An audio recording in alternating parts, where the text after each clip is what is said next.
Olá a todos! Hoje iremos conversar um pouco sobre o movimento gradualmente variado, sendo realizado com o método Direct Step Method. O homem ele precisou modificar os canais para poder utilizar o recurso hídrico. Então o homem foi lá e construiu uma barragem. Então aqui tem uma barragem de água que pode ser utilizada para geração de energia, que pode ser utilizado para reservatório de água. E aí a alteração do curso de água, ele causa um impacto para montante, um impacto para jusante. Se for uma barragem para jusante, nós temos aí o aumento da velocidade, erosão. Para montante, vai ter a alteração da linha de água. Então aqui, ó, eu vou construir, aqui tem uma linha de água, um Y1, e aí eu vou ter várias seções, porque a altura de água ela vai diminuindo até chegar no escoamento normal, que era o escoamento onde não tinha o impacto da barragem. Então você tem se eu tirar essa barragem, o rio vai ter escoamento normal, uniforme e permanente. Mas eu construir a barragem, esse Y é um pouquinho maior que esse, que é um pouquinho maior que esse, que é um pouquinho maior que esse, que é um pouquinho maior que esse. E aí eu quero saber qual que é o impacto disso, qual que é o comprimento do impacto da construção da barragem. Então eu vou calcular o espaço, o ΔX, que é essa diferença aqui, ó. E como que eu consigo fazer isso? Eu consigo fazer pelo Direct Step Method. Eu vou calcular a energia para diferentes seções a partir da profundidade de água, que é o Y. Então aqui eu tenho a altura de água Y, eu vou calcular. Então aqui é a seção 1, 2, 3, 4, 5, 6, até chegar a um ponto conhecido do escoamento uniforme permanente. Quais serão as formas utilizadas? O ΔX é a energia em 2 menos a energia em 1, dividido pela declividade de fundo menos o J. A energia específica é a lâmina de água mais o coeficiente de Coriolis, que é o alfa, vezes a velocidade média na seção ao quadrado, dividido por 2G. O I, a declividade é Z1 menos Z2, a diferença de cotas, dividido por ΔX. Vou calcular um J médio, tá? Que é o J2 menos o J1, para a mesma seção. E vou calcular a linha de energia a partir dessa equação aqui, ó. V vezes N, então a velocidade vezes a rugosidade de fundo de Manning, dividido pelo raio hidráulico elevado a 2/3. Tudo isso elevado ao quadrado. E para facilitar o entendimento, vamos fazer um exemplo. Calcular a linha de água de um canal de largura B igual a 20 vezes AB. Esse aqui é um exemplo que eu deixei para meus alunos utilizarem o Excel. Vamos calcular o B igual a 20, tá bom? Eu tenho aqui a rugosidade do canal, é 0,025. Eu tenho a declividade de fundo, o I, é 1,8 metros por quilômetro. E eu tenho aqui a vazão, tá? Então vamos utilizar 150 metros cúbicos segundo. Na extremidade final do canal, a profundidade é 4. E eu sei que o fundo se situa na cota 700. E a posição X corresponde a 150, decrescendo para montante. Então, nós iremos aplicar essa tabela aqui. Eu vou começar a calcular a altura de água igual a 4 e vou alterando. Então, aqui, ó, eu vou utilizar a 4, calcular a área, o raio hidráulico, a energia, o J. E aí, vamos aplicar. Então, vamos lá para o Excel para a gente finalizar o nosso exemplo. Então, aqui está o nosso exemplo. E para começar, eu vou sair da cota 4. Eu vou reduzir essa cota de 0,10.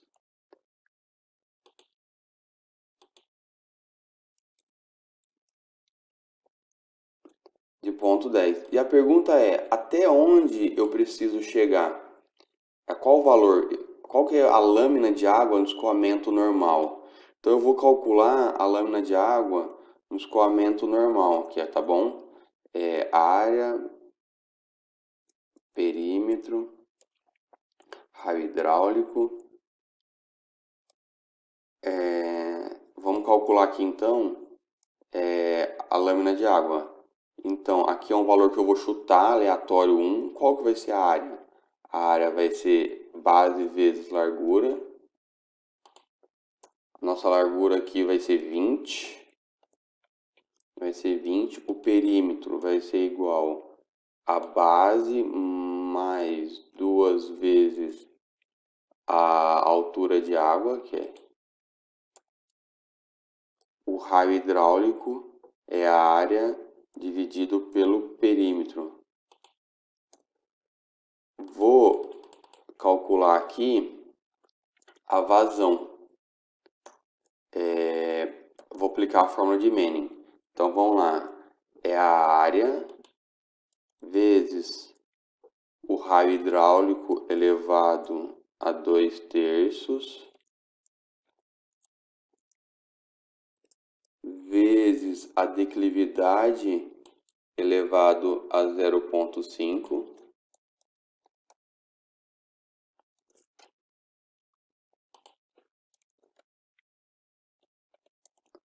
dividido pela rugosidade. E aí encontrei a vazão, só que essa vazão não é que eu quero, a minha vazão é de 150 metros cúbicos. Então eu vou aplicar agora o solver. Então eu vou lá em dados, solver. Qual que é o objetivo? Nosso objetivo, continuando o solver aqui, ó. Então o objetivo vai ser que a célula T1, que é a nossa fórmula que nós calculamos, que eu vou alterar, ela vai ser de mínimo, função de mínimo, alterando as células de Y1, que é essa aqui, e eu tenho uma restrição, que a célula T5, que é essa aqui, a vazão, seja igual a 150, seja igual a B7, que é essa vazão aqui tem 650.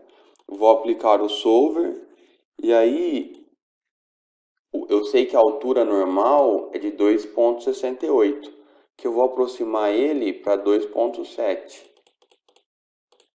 Então, o meu y aqui, ele tem que chegar até 2,7. E agora eu vou calcular aqui então. O que vai ser a área? Vai ser o y vezes o b. Vou travar o b para eu poder só arrastar para baixo. Vou calcular o raio hidráulico. O que é o raio hidráulico? É a área sobre o perímetro. Então vai ser a área dividido por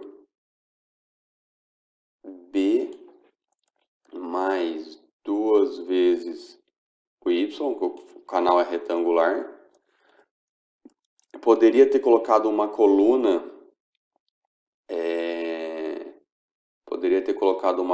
para facilitar aqui.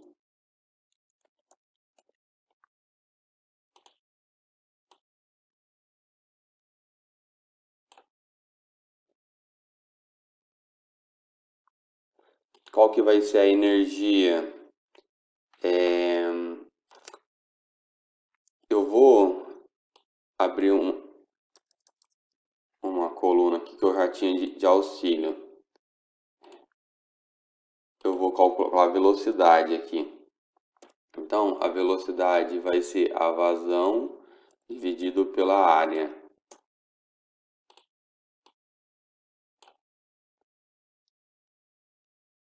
Opa, não travei a fórmula.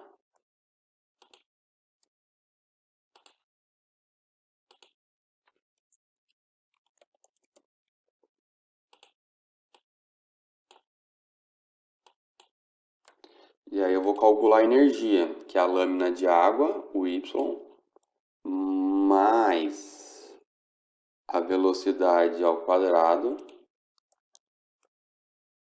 dividido por 2 vezes a gravidade.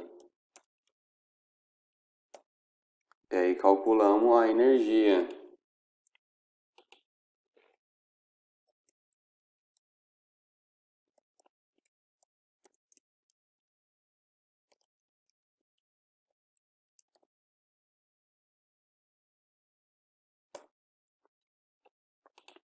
Calculei a energia, eu vou arrastar ela aqui, ó. E aí eu vou calcular o I, o J. Na continuidade, vamos calcular o JI. O JI vai ser nada mais do que a velocidade vezes o N. Vou travar ele aqui para essa célula para ela não andar.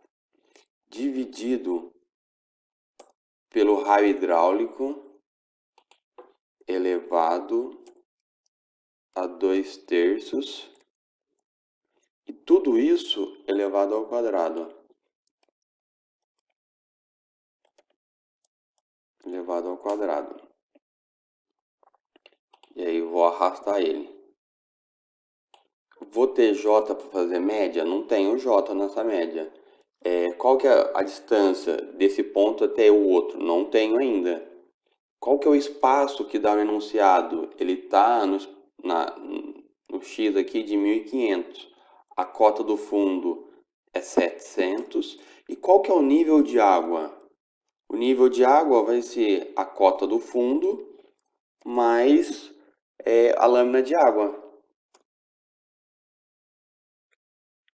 Aqui eu já começo a calcular o J médio. Então o que vai ser? Esse, vou só passar um, mais esse, dividido por 2. Eu vou arrastar ele aqui, ó. O que era o ΔX? É ΔI sobre I menos J. Então vamos lá. Vai ser E2 menos E1 dividido por I. Vou travar porque o I não altera. Menos o J. J9. J9.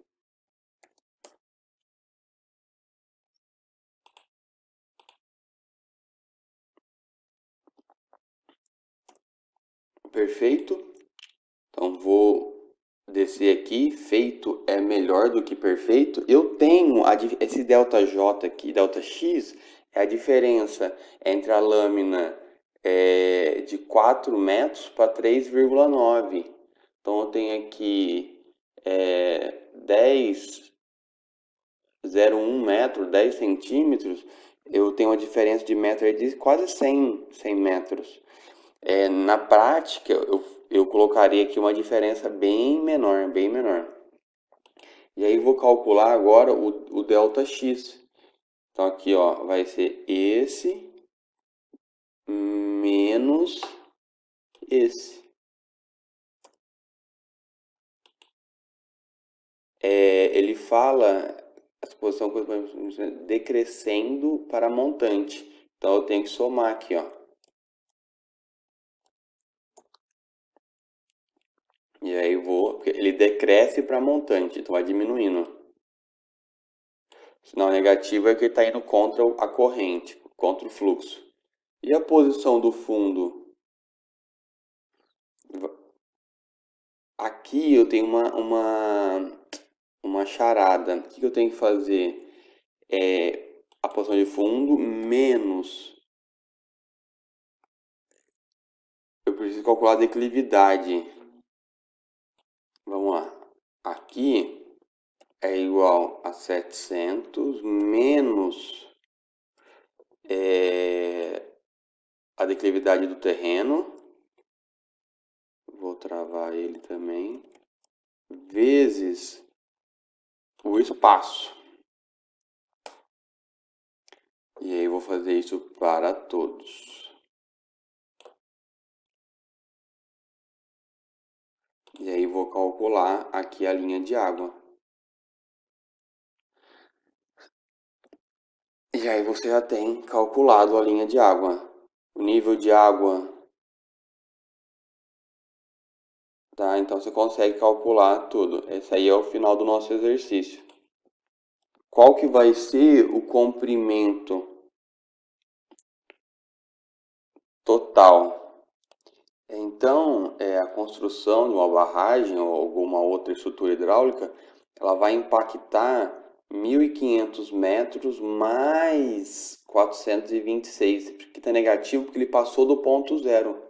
Tá? Então, minha referência era zero, a obra estava em 1.500 e o impacto da obra de 1.500 vai ser 1.500 menos 400. Então, 400 metros acima do ponto zero.